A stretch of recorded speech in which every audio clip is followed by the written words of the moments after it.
Bocah tengil dan songong itu, bocah sombong itu akhirnya kena batunya juga. Gibran kena batunya di debat yang keempat, debat di antara para cawapres. Gayanya yang menantang dan sok itu akhirnya kena batunya. Dia kena batunya di tangan Prof. Mahfud dan sekaligus di tangan Caimin juga. Dua tokoh politik yang jauh lebih senior dan berpengalaman. Prof. Mahfud sukses menyekat Gibran sebagai receh. Ya, sebagai receh. Gaya tengil Gibran yang menyerang Prof. Mahfud sebagai gagal menjawab pertanyaannya, padahal sudah dijawab oleh Prof. Mahfud sesuai pertanyaan. Aksi itu mendapatkan balasan dengan tidak dilayaninya kengototan Gibran itu. Prof. Mahfud gak kalah gertak dan Gibran pun harus ciut ketika Prof. Mahfud tidak bersedia meladeninya karena sikap Gibran yang memang receh itu. Sama sekali gak berkelas. Memang Gibran ini belum level buat ikut debat cawapres dan beradu wawasan. Dan Caimin pun gak kalah galak terhadap Gibran yang semula demikian angkuh dan menantang. Gibran disebutnya memang gak berkelas buat bisa ikut debat di tingkat cawapres. Gibran masih kekanak-kanakan dan gak punya etika. Kemudian pasca debat kita bisa melihat betapa publik, betapa para netizen bersorak-sorai atas pukulan-pukulan yang telak menghantam keras Gibran itu. Gibran dan songong jadi trending topik di X dengan ratusan ribu kicauan yang umumnya menghujat dan mencemooh penampilan Gibran di debat yang keempat itu. Maka setelah kena hantaman di arena debat, Gibran pun dihantam kanan kiri di arena media sosial. Praktis, penampilan Gibran di minggu malam itu membuat kubu paslon nomor 2 harus rela menerima 2 kekalahan berturut-turut di ajang debat capres dan cawapres. Ini tentunya kabar buruk buat kubu Eyang Prabowo. Dan ini juga kabar buruk buat Presiden Jokowi, ayah dari Gibran sendiri. Yang lucu dalam penampilan Gibran di debat yang keempat ini, dia ini sebetulnya sering tidak bisa menjawab pertanyaan yang diajukan. Sehingga terasa sekali kalau dia ini sebetulnya melantur. Sewaktu ditanya soal kebijakan redistribusi lahan misalnya, Gibran malah menjawab soal program sertifikasi yang dilakukan oleh pemerintahan bapaknya. Di sini jelas, tampak bahwa Gibran ini sama sekali nggak paham. Dia belum bisa membedakan antara distribusi dan sertifikasi. Sebagaimana kemudian jawaban Gibran dikoreksi oleh Prof. Mahfud dan juga oleh Caimin, distribusi lahan tentu saja sangat berbeda dengan sertifikasi lahan. Distribusi lahan adalah pembagian lahan yang dikuasai negara kepada mereka-mereka yang tidak memilikinya. Sementara itu, sertifikasi adalah pengakuan pemerintah atas tanah yang sudah dimiliki oleh warga. Jadi, sudah jelas kan di mana letak salah paham Gibran? Dan yang lucu nih, yang kemudian terasa lucu adalah tanggapan para netizen di media sosial seperti X terhadap penampilan Prof. Mahfud, Cak Muhaimin, dan Gibran dalam debat yang keempat tersebut. Menurut kajian Drone Emprit terhadap percakapan di X selama debat, kajian mereka terhadap sentimen netizen dalam mengikuti debat, Prof. Mahfud dan Caimin cenderung mendapatkan apresiasi yang positif dari para netizen. Sentimen positif terhadap Prof. Mahfud sebesar 79% dan Caimin 80%. Sentimen negatif terhadap Caimin hanya 6% dan Prof. Mahfud 12%. Sementara itu hasil pantauan terhadap sentimen Gibran hasilnya sungguh parah.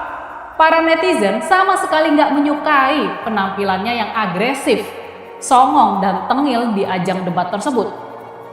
Sentimen positif terhadap Gibran hanya 33%. Sementara itu nilai negatifnya mencapai 60%. Yang berkomentar negatif terhadap penampilan Gibran di debat yang keempat ini sudah sampai 60% kicauan. Lalu siapa pemenang debat di minggu malam itu? Menurut survei telepon Litbang Kompas, hasilnya jelas. Prof. Mahfud menang telak di ajang debat tersebut. Di semua kategori penilaian, Prof. Mahfud lah yang unggul. Secara umum, 78,9 responden puas dengan penampilan Prof. Mahfud. Sementara itu, Gibran cuma mencatat angka kepuasan 68% dan Caimin 61,2%. Untuk ukuran menjawab pertanyaan dengan jelas dan lancar, Prof. Mahfud nilainya 7,4. Sementara itu Gibran 7,1 dan Caimin 6,9. Soal menguasai permasalahan, lagi-lagi Prof. Mahfud unggul telak dengan angka 7,4. Sementara Gibran 7,0 dan Caimin 6,9. Terakhir, soal penampilan di atas panggung. Prof. Mahfud kembali dianggap yang terbaik dengan nilai 7,7. Sementara Gibran 7,3 dan Caimin 7,6. Jadi, jelas ya, angka-angkanya sudah sangat jelas. Prof. Mahfud menang telak di debat yang keempat ini. Nah, sudah pasti kekalahan Gibran di ajang debat Minggu malam tentunya menjadi kabar buruk buat kubu Eyang Prabowo. Dan ini juga kabar buruk buat Presiden Jokowi, ayah dari Gibran sendiri. Kan hak demokrasi, hak politik setiap orang, setiap menteri sama saja. Yang paling penting presiden itu boleh loh kampanye. Kembali lagi di channel MD 2045. Salam inspirasi, salam NKRI, harga mati. Nah, teman-teman mungkin sudah mendengarkan sedikit edukasi dari saudara kita Rini Bodoyo. Menurut saya penyampaian Rini Bodoyo ini sangat menarik dan sangat bermanfaat untuk kita semua agar kita mengetahui apa yang terjadi saat ini, apalagi mengenai Gibran.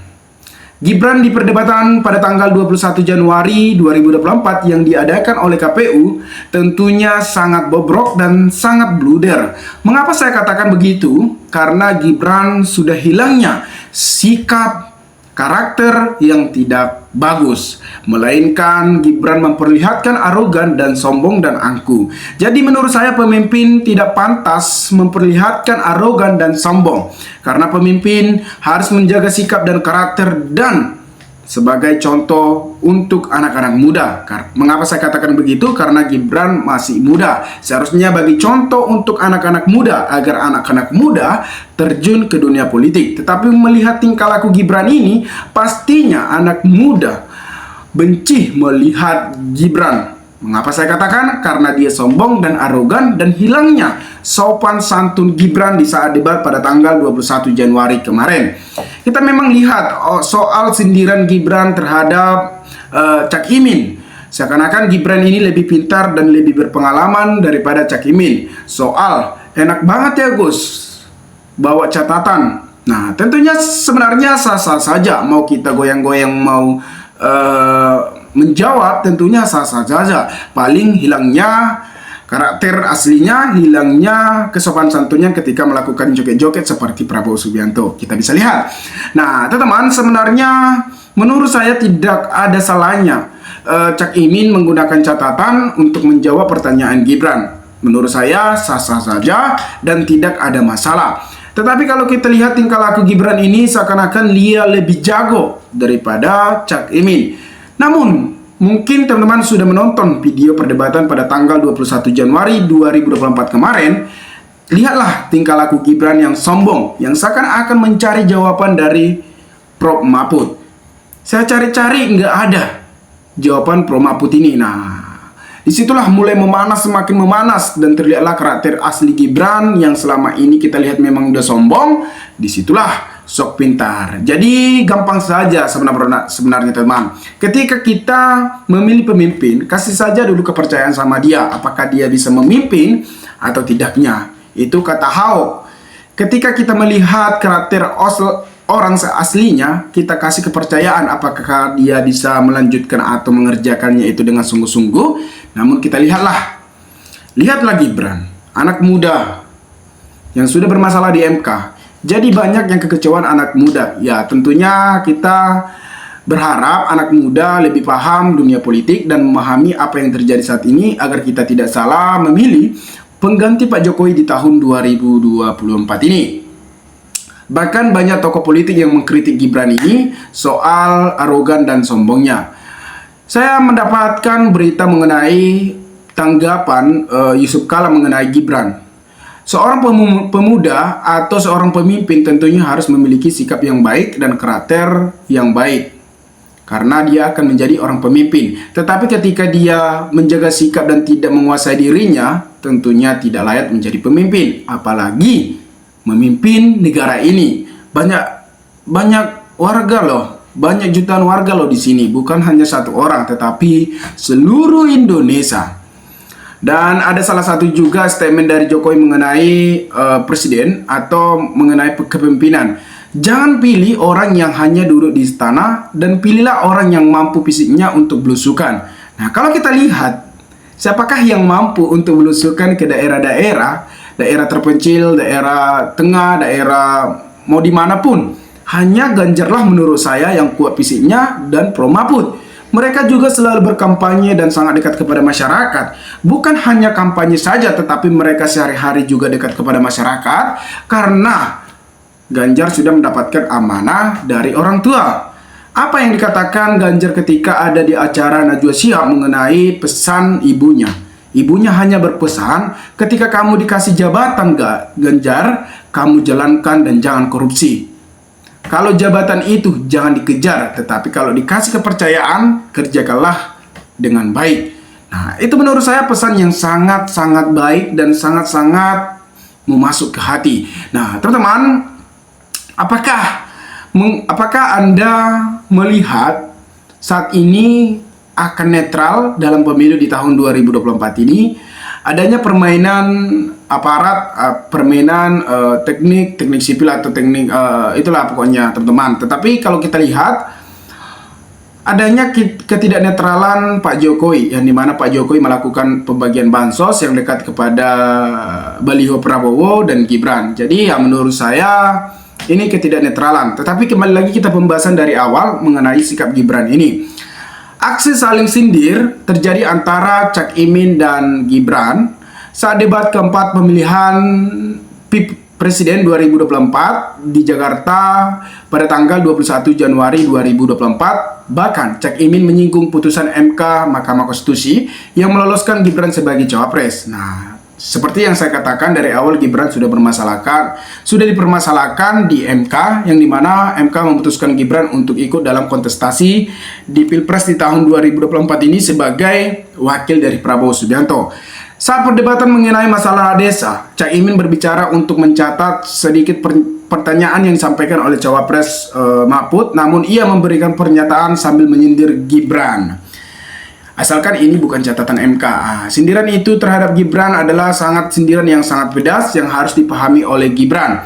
Nah, Gibran juga menyindir soal catatan tersebut sehingga ya dibalas oleh Cak Imin. Ya wajar saja, ini dunia perdebatan yang diadakan oleh KPU. Jadi ya setelah itu juga akan lebih damai, namanya juga persahabatan. Tapi kalau kita lihat tingkah laku Gibran ini yang dipertontonkan jutaan warga, bahkan ratusan warga Indonesia, bahkan orang lain juga menonton Gibran ini. Pasti banyak orang-orang mengkritik Gibran ini karena tingkah lakunya, karena ini bukan anak muda. Kalau dia anak muda, pastinya dia memiliki karakter dan sikap baik dan sopan santun. Banyak sekali di luar sana yang tidak sopan santun, bahkan mereka licik dalam apapun. Tetapi mereka ketika diperhadapkan kepada lebih tua dari dia, maka dia akan lebih sopan. Tetapi kalau kita lihat Gibran ini di perdebatan tersebut, seakan-akan dia lebih pintar daripada Cak Imin dan Pro Mahfud. Kita bisa lihat tersebut, dan teman-teman juga sudah menonton.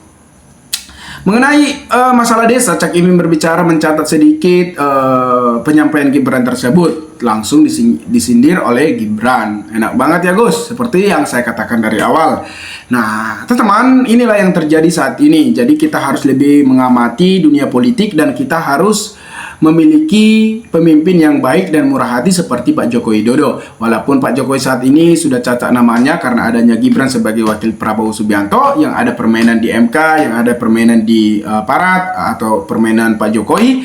Nah, jangan lupa bahwa Pak Jokowi pernah presiden yang memimpin negara ini dan berhasil juga, dan membawa negara ini semakin dikenal oleh negara-negara lain dan negara maju.